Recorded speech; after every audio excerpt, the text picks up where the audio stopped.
warahmatullahi wabarakatuh. Waalaikumsalam warahmatullahi wabarakatuh. Nah, baiklah, di sini kami dari kelompok 4 ingin mempresentasikan materi kami, yaitu yang berjudul aluminium, timah, dan timbal. Baiklah, di sini ada yang pertama yaitu sifat fisis dan kimia dan penggunaan aluminium, timah, dan timbal. Nah, yang pertama ada aluminium. Nah, di sini terlihat yaitu ada sifat fisika aluminium, ada jari-jari atom, densitas, kapasitas panas, tensile strength, hantaran panas, panas peleburan, massa atom, dan lainnya dapat teman-teman lihat sendiri. Nah, selanjutnya ada sifat kimia dari aluminium. Yang pertama yaitu memiliki elektron valensi Ns2np1 dan bilangan oksidasinya yaitu positif 3. Yang kedua, mudah teroksidasi di udara terbuka atau bebas dan membentuk lapisan tipis oksida dengan rumus kimia Al2O3. Tahan terhadap korosi. Nah, yang ketiga yaitu bersifat amfoter. Yang keempat ada aluminium adalah bahan yang non-magnetik. Selanjutnya, umumnya aluminium ini membentuk senyawa kovalen dan senyawa ion Al3 positif sangat terbatas. Oksida aluminium murni ini tidak berwarna, tetapi akibat adanya pengotor dapat menghasilkan berbagai warna. Dan unsur aluminium ini dapat bereaksi secara langsung dengan halogen membentuk aluminium halide.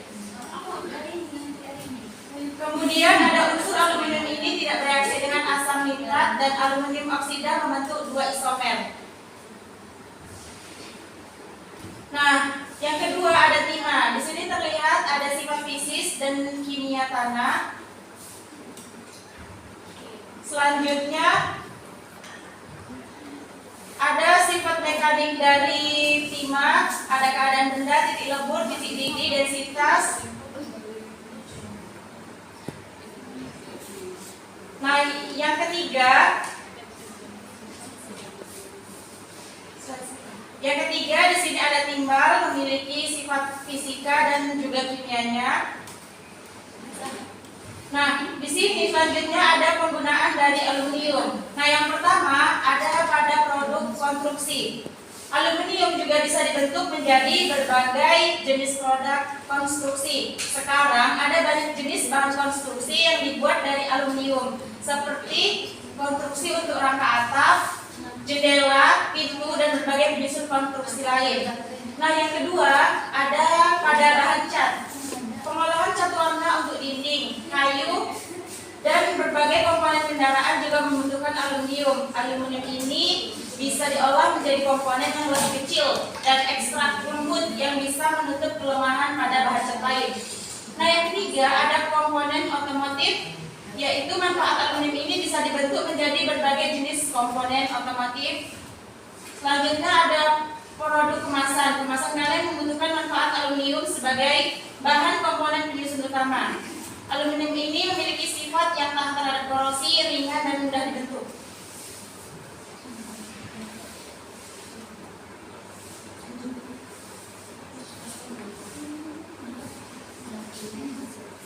Nah, di sini ada penggunaan timah. Nah, penggunaan timah di sini yaitu yang pertama untuk membentuk kaleng atau template. Berbagai macam produk melapisi kaleng yang terbuat dari besi yang akan melindungi besi dari perkaratan. Bahan baku logam pelapis, solder yaitu 52%, industri plating 16%, bahan dasar kimia 13%, kuningan dan perunggu yaitu 5,5%, industri gelas 2%, dan berbagai macam aplikasi lain yaitu 11%. Nah, penggunaan timah di dalam industri sendiri yaitu yang pertama ada timah klorida dengan rumus kimia SnCl2, digunakan dalam pembuatan zat warna, polimer, dan tekstil, desilvering atau mirror, sebagai pengawet makanan, juga sebagai aditif dalam parfum, digunakan dalam sabun, dan sebagai agen anti coming dalam minyak pelumas. Timah oksida dengan rumus kimia SnO2 digunakan dalam pembuatan kaca jenis khusus, glasir, keramik, dan warna, parfum dan kosmetik, dan tekstil, sebagai bahan polising untuk baja, kaca, dan bahan lainnya. Sedangkan timah kromat atau SnCrO4 ini kekuning-kuningan, coklat senyawa, Coklat digunakan sebagai zat pewarna untuk porselen dan porselen. Nah, selanjutnya akan dijelaskan oleh Nurul Aktaviani. Baiklah Sri, terima kasih. Baiklah, selanjutnya yaitu materi kegunaan timah, yang mana kegunaan timah bagi manusia yaitu melapisi logam lain, kemasan makanan, pelindung kayu, casing tol penggenggam, konstruksi bangunan, plat timah, campuran tambal gigi, lapisan timah pada stick golf, dan peningkatan penyedia amunisi untuk senjata olahraga, tutup botol anggur, logam hijau, industri farmasi. Nah, selanjutnya ada penggunaan timbal. Nah, timbal digunakan dalam acu di mana ini banyak dipakai dalam bidang otomotif. Nah, timbal dipakai sebagai agen pewarna dalam bidang pembuatan keramik, terutama untuk warna kuning dan merah. Timbal dipakai dalam industri plastik atau PVC untuk menutup alat listrik. Nah, timbal dipakai sebagai proyektil untuk alat tembak dan dipakai pada peralatan pancing. Nah, lembaran timbal dipakai sebagai bahan melatih dinding dalam studio musik. Timbal juga dipakai untuk pelindung alat-alat kedokteran, laboratorium yang menggunakan radiasi, misalnya Sinapex. Nah, timbal cair dipergunakan sebagai agen pendingin dalam peralatan reaktor yang menggunakan timbal sebagai pendinginan. Selanjutnya, semikonduktor berbahan dasar timbal banyak seperti timbal telurida, timbal selenida, dan timbal antimonida dipakai dalam peralatan sel surya dan dipakai dalam peralatan detektor inframerah. Timbal biasanya dipakai untuk menimbangkan pengendara mobil, tapi sekarang dilarang sebab pertimbangan lingkungan. Timah dari aluminium. Nah, di sini dapat kita lihat dalam PPT-nya yaitu logam aluminium. Nah, aluminium merupakan unsur dengan kelimpahan pada urutan ketiga dalam kerak bumi setelah oksigen dan silikon. Nah, baiklah. Selanjutnya ada ekstraksi logam aluminium. Nah, di sini ada proses Bayer. Selanjutnya ada sumber logam timah. Nah, timah pada saat ini diperoleh dari mineral calcite atau tinstone. Nah, calcite merupakan mineral oksida dari timah SnO2. Selanjutnya ada ekstraksi logam timah. Nah, di sini ada tahap konsentrasi dan tahap smelting.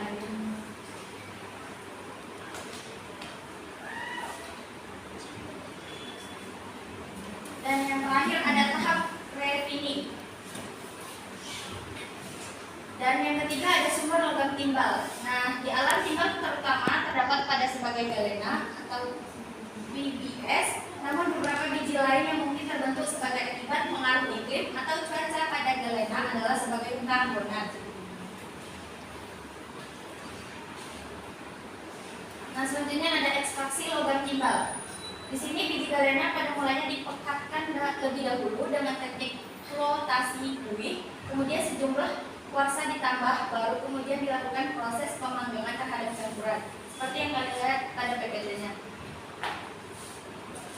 Selanjutnya ada senyawa aluminium, timah, dan timbal. Nah, senyawa aluminium ada 15 senyawa, yaitu aluminium klorida, hidroksida, aluminium klorida, aluminium klorhidrat, aluminium nitrat, aluminium oksida, aluminium sulfat, amonium, aluminium sulfat, bauksit, glukotat, isobutilanum hidrida, kalium aminat, lithium aluminium hidrida, natrium heksaklorura aluminat, dan yang ke-15 ada tawas. Dan yang kedua ada senyawa timah, yaitu timah 2 hidroksida, timah klorida, dan yang seperti kalian lihat di sini juga terdapat senyawa timbal, yaitu senyawa timbal 2 cyanida atau PbCN 2 kali, cyanat, PbCN 2 kali, dan tiocyanat. Di presentasi kami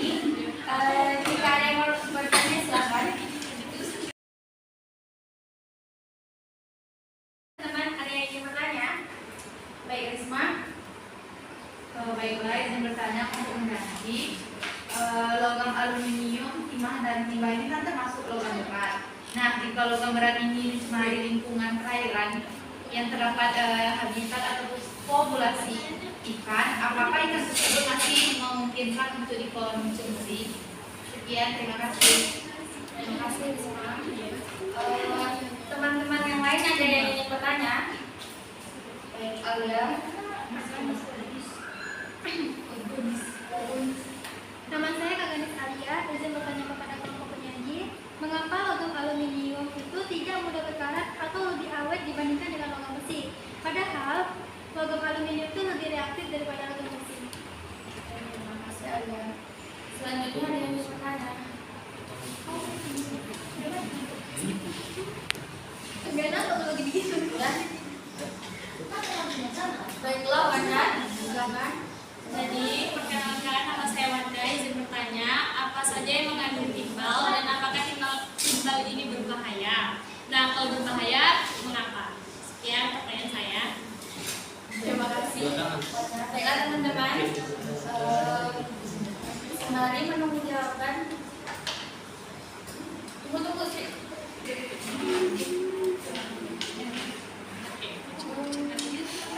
Baiklah, saya akan menjawab pertanyaan dari Risma, yaitu tentang apakah boleh ikan dikonsumsi jika sudah tercemari oleh logam berat. Nah, ikan yang telah tercemar oleh logam berat itu tidak dapat dikonsumsi sebab kandungan logam berat yang masuk ke dalam tubuh makhluk hidup itu akan bersifat permanen dan tidak bisa diekspresi atau dikeluarkan dari dalam tubuh.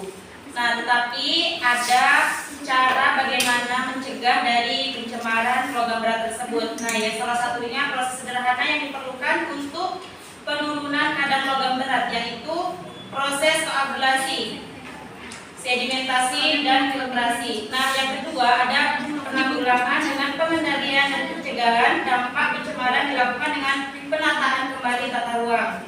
Nah, ada juga kompensasi pemulihan dan rehabilitasi daerah yang tercemar agar tidak menyebar ke lingkungan yang lebih luas. Karena bahkan untuk saat ini sangatlah sulit untuk memulihkan tanah dan air yang telah tercemar oleh logam berat, apalagi untuk negara kita Indonesia, penyebabnya tentu saja kekurangan teknologi dan biaya. Nah, ada juga dengan fitomediasi, yaitu teknologi pencegahan pencemaran polutan berbahaya dalam tanah atau air dengan menggunakan bantuan tanaman. Nah, yang terakhir yaitu bekerja sama dengan pemerintah dalam pembuatan peraturan pembatasan.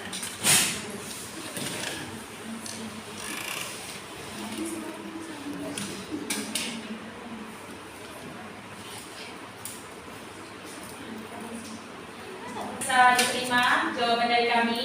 Alhamdulillah, Ustaz. Terima kasih.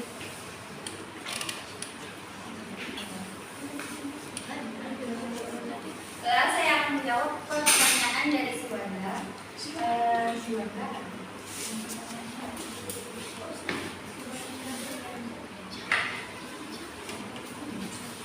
Timbal itu beracun. Nah, kandungan yang terbentuk logam tersebut mengandung racun yang terbilang tinggi, nah, sehingga dampak buruk mudah terjadi. Kandungan timbal mungkin saja terbang di udara dan dapat lebih mudah untuk menyebabkan kontaminasi pada daerah manusia. Timbal yang telah berada di tubuh akan menyebabkan gangguan pada tubuh hingga saraf.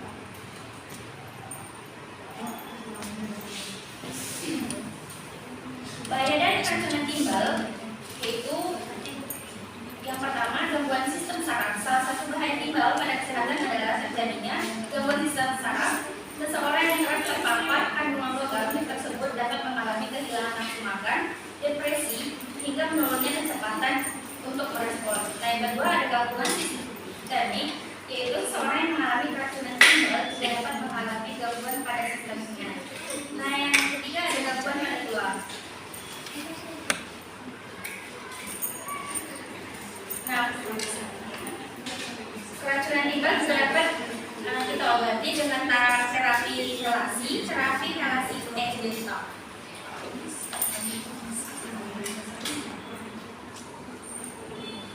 Alhamdulillah bisa, makasih ya. Iya.